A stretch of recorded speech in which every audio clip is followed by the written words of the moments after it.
What's going on, everybody? My name is Nick. My name is Dave. And this is the Deep Dive, and we are back to our normal cadence to start off the podcast. That's right. I feel so much more comfortable Okay, now good, with that. good. I'm glad things are easing into it. But just to kind of remind you guys, we are in our Lenten series called Everything in Between. And what are we talking about today, Dave? Today we're looking at rest and growth. Oof. So, yeah, it's a biggie. Yeah, this one caught me a little bit as I'm walked into service today, tired from volleyball games and friends over and stuff like that. Well, that's kind of the point. That's kind of the point. I was dragging a bit. Yeah, so. that's kind of the point. We'll get through it. So let's get started. Let's do it.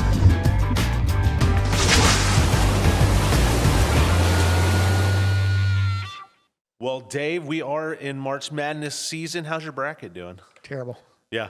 Yeah, Mine's for the first night. too. Yeah, I mean, I've still got I just picked the 4 number 1 seeds to go through. So they're still in there. But yeah, Clemson and Georgia. Like the first day, first few hours. I wanted Georgia to win one game. Just give us terrible. one. They looked a little outclassed. They look terrible. Not to get ahead of ourselves, but the last time that Gonzaga lost in the first round. Okay, I was thinking about this, but I don't know. When is the actual time? Stephen Curry, Davidson. Was it? That's the first time they lost. Which is a little bit of a sneak peek into your sermon. Yeah, that's right. Yeah, we'll get into that in a second. So I was about to say, I did not feel good about Georgia. I had to put Georgia in there because you're a homer. That's my yeah, boys. Me too. But anytime, I almost always, no matter who Gonzaga's playing, will pick them to win at least the first round. Yeah. Well, they usually do. It's been pretty good. They usually have a good way of peaking in the tournament. Yep. They haven't had that great a year, but they did. But yeah. So yeah, I don't know how many people follow NCAA, and that's but it's always a fun time of year. It is. It's never predictable. Yeah. There's always upsets, and that's especially good. The Braves are about to get started back, so this week's opening. Spring is coming. That's right. Masters are coming. That's right. If you do have a bracket, let us know how it's going in the comments below. But Dave, let's jump into the sermon here, the meat and potatoes of what this podcast is about. Why don't you get us rolling? All right, so I really enjoyed putting together the sermon bumper this week. We don't always refer to the sermon bumper when we break down the sermon, but I thought the sermon bumper kind of set the stage well because basically what I did was I had people just kind of going through a day, going through life, and speeded it up. Brushing teeth, fixing breakfast, everything like out. that, and then at the very, it's the very end, starting with the alarm clock going off to the very end when the woman just kind of collapses back in the bed.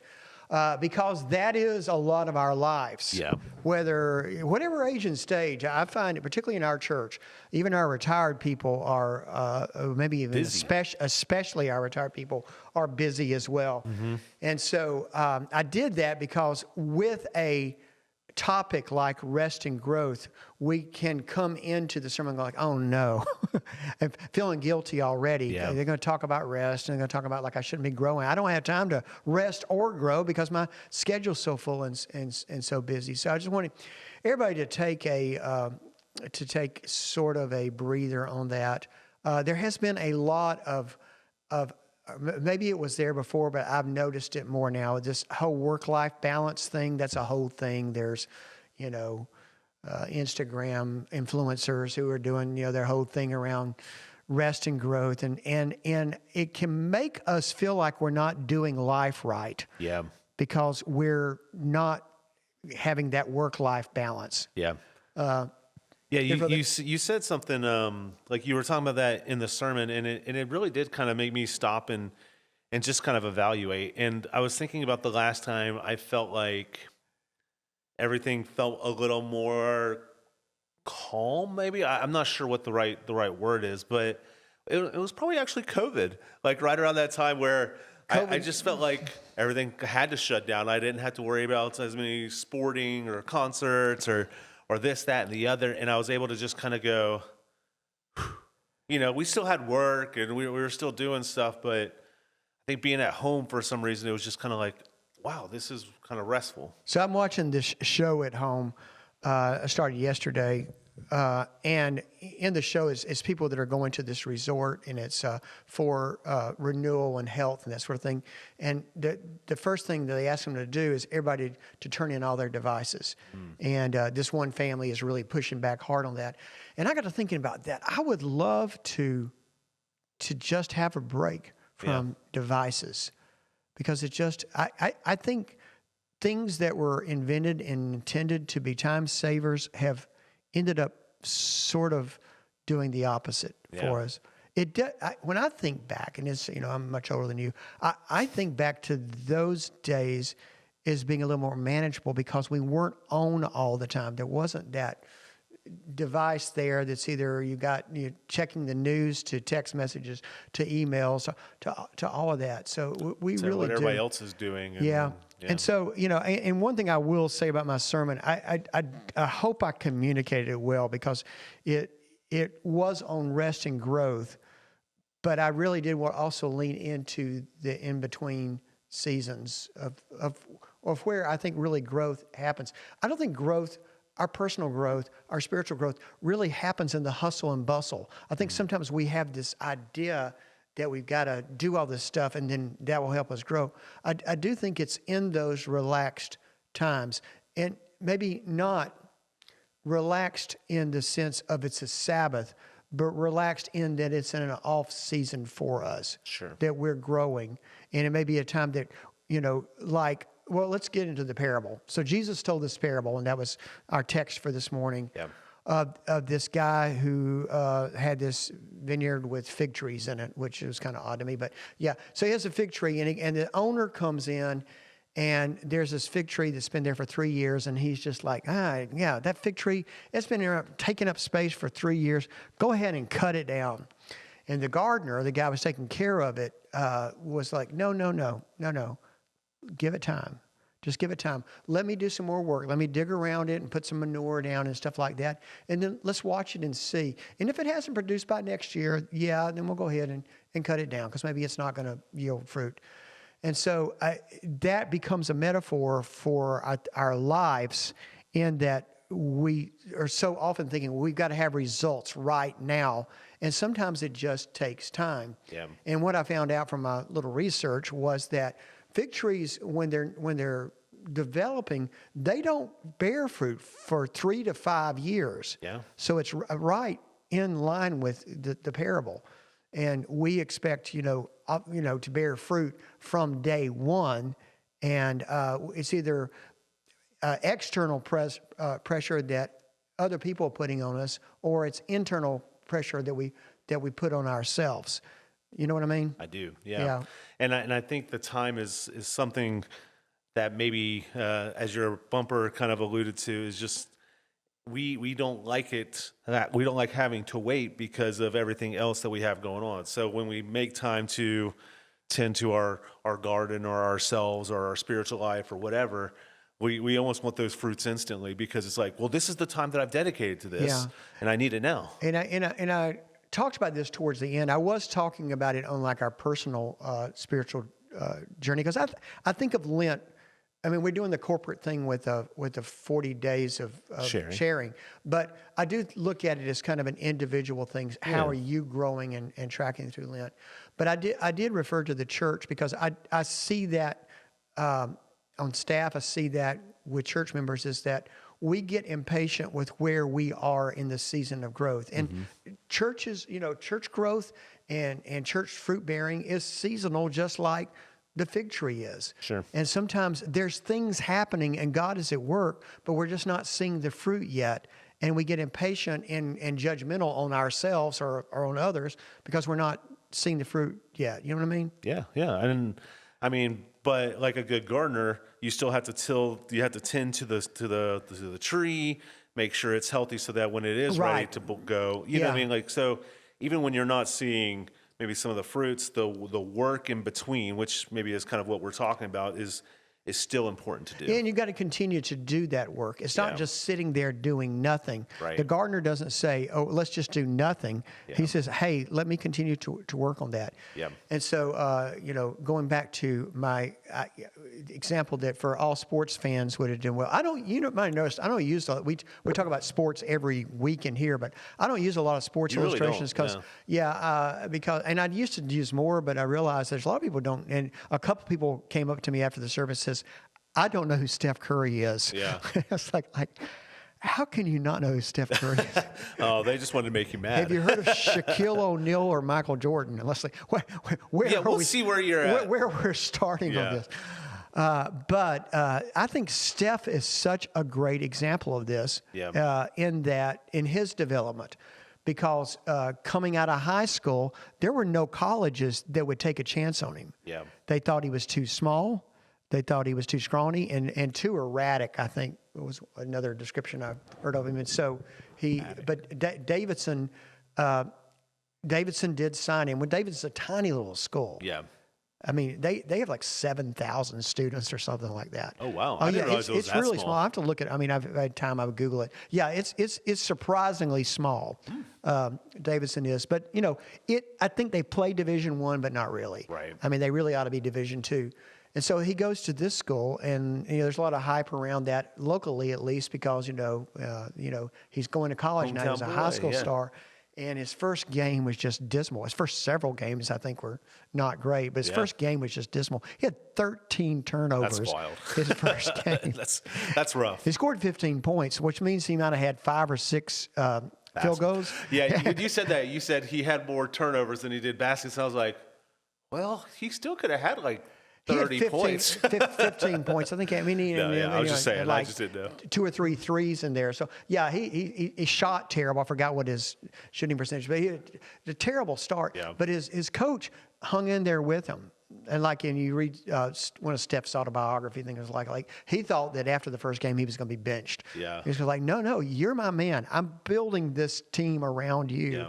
And so it took 2 or 3 years. Yeah. But then that third year, he had a team around him, and he had developed enough as a player, and that they went on during that NCAA one of the classic Cinderella runs. Yeah. Because they beat some big teams that were supposed to go far.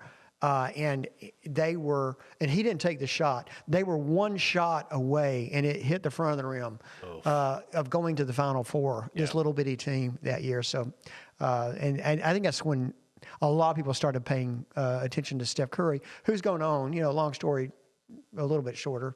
But where was he drafted in NBA? 7th. 7th. I thought, can you imagine like these colleges who watched him grow? And then these 6 other teams who didn't pick Steph Curry. I've heard Coach K said, I cannot believe, and I know we're talking way too much about this, but I've heard Coach K said, because he came to camp there to try the tryout thing, that he didn't know about him. Yeah. But his dad was a professional basketball player. Yeah. They're in North Carolina. I don't know how they could have. And his brother was too. Well, right? his brother was younger than him. Oh, that's right. That's His brother did play for Duke, but his brother was bigger. Yeah. Plus, he had now. The pedigree. The pedigree, yeah. But like all those colleges that passed on him. Yeah. But, it took, and they designed that. No one was shooting 3-pointers like that back then. And he's really kind of revolutionized the game. He's and they started that at Davidson. They started shooting mostly 3-pointers because a 3-pointer is worth 1.5 buckets to a 2-pointer. Yeah. So, if you have somebody that can hit over 40%, like Steph can from 3, then take the 3. Do it, yeah. And so, So anyway, that's enough about that. But I thought that was a pretty good example. So we could probably think of some others of people that have sort of matured later because people have believed in them. Coaches have believed in them, or teachers have believed in them, or people who have and their worked own on desire themselves. to work. Yeah, work on themselves. They started off, in school, being a really average student, and they worked at it, and they, ended up having a lot of successes in life because they applied themselves and they dug around the fig tree and put manure on it. So, I mean, it's a great example for us. So I didn't want to get too much on that because that sounds like work too. Yeah. Even the seasons of life. But the other part of it was rest, and that we are created in such a way that we need a Sabbath, we need a rest. As I said in the sermon, a Sabbath is a command, it's not a suggestion. Yeah. And so few of us are good about that. Yeah. You know? And that was something, we actually did a practicing the way study on Sabbath. And this would be my encouragement to anybody who's listening that's like, because I think you even said it's hard to find that space, it's hard to find those times, but they encouraged in the study is like, if a day feels like too much, start with a few hours. If a few hours feels like too much, start with 1 hour. You know what I mean? Like, start the practice of true rest, of truly unplugging, and make that your practice until you see some of the maybe the fruits of that labor or whatever, and be like, I want to do this more now. Right. Yeah, it does take time. That's the Wednesday night service I'm doing, Wednesday night study I'm doing now. That kind of came up too.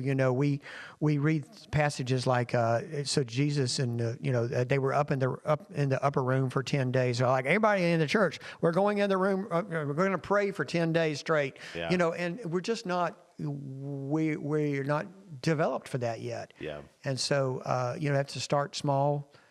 With things that are achievable, that we can look back and see there's growth. And circling back to what I said about the churches later, as we track things here on staff, like, are we better today? Is our giving a little better than it was this time last year? Is our attendance a little bit better over there? Is this program, and sometimes it's, and I don't want to all be about numerics, Numerical. because there's other ways. Can we see fruit now that we didn't see last year? It's not going to all happen at once overnight. Yeah. It takes time, and that we can see that on a corporate level, like in a church body, but also in our spiritual growth. Are we better now than we were a year ago at spiritual practices, at tithing, praying?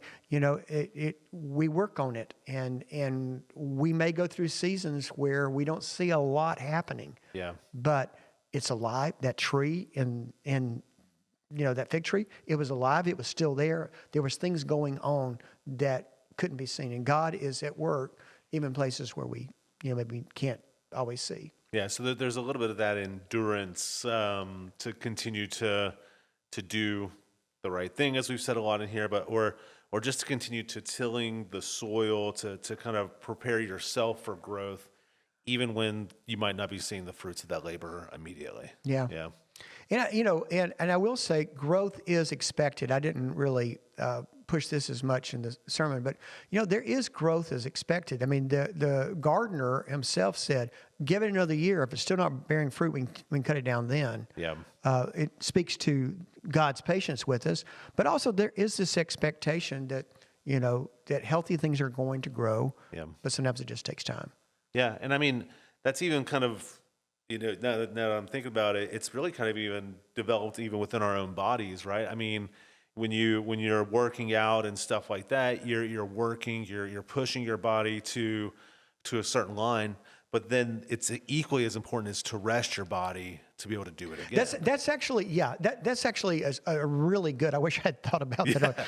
That's actually, but like if you're working out with weights, okay, what you're doing is you're actually like tearing the muscle. You're actually tearing the muscles. You've got to rest. Yeah.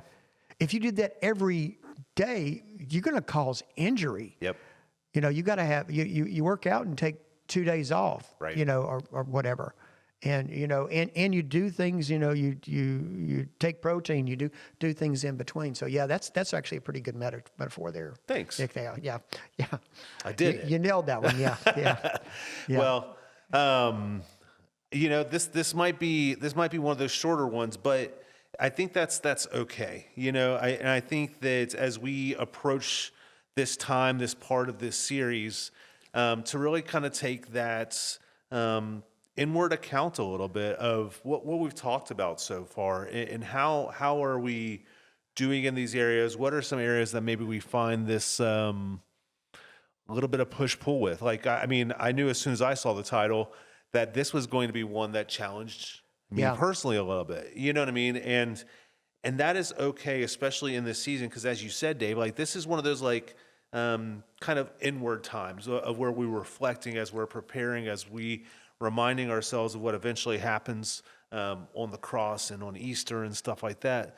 You know, we serve a risen God, and there's beauty in that, and we see that there's these lights, but these lessons along the way get us to this spot where we can really appreciate what happened there as well. And I do think, you know, that it is a change of mindset, particularly when it comes to rest and growth, because I don't think we live in such a busy culture where there's this expectation of us producing. And I'm not really sure that we're fully subscribed to the fact that we need rest. Yeah.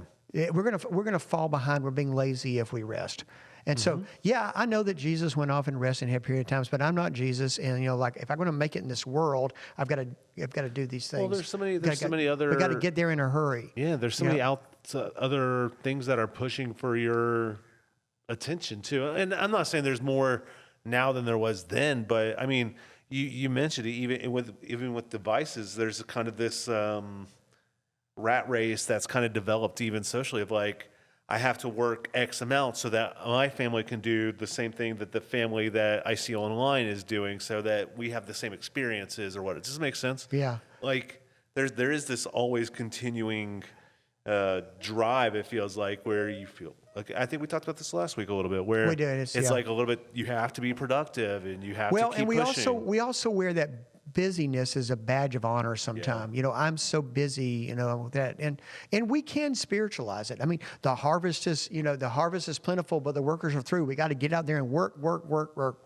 Yeah. And we're just not designed as individuals, and we're not as designed, I think, as a church. There've got to be periods of rest. Yeah. And trust, and there's a leaning into the trust that God is still at work even in the rest, you know, in honoring that. And I can speak to myself as I know that I am infinitely a better person when I have rested adequately. Sure. Like it's when I'm not rested that I find myself more irritated easily, or when I'm not thinking through things as clearly or whatever. So I know in my soul and my body, like, I need to find those spaces of rest. Yeah.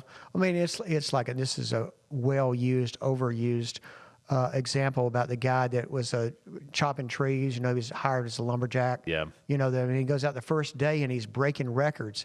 And then the second day he doesn't do quite as much. And his foreman said, well, he just had a bad day. The third day he's having less. And fourth day he's like, I'm going to have to fire this guy. Yeah. And he wasn't stopping to sharpen his axe or sharpen his saw. And we all need to do that, because we are, you know, like the guy, I've got to get this work done, so I'm gonna power through. Well, you might be better off going home early and going to bed early and coming back and doing it again the next day. And, you know, you can apply that to, you know, our vocational work.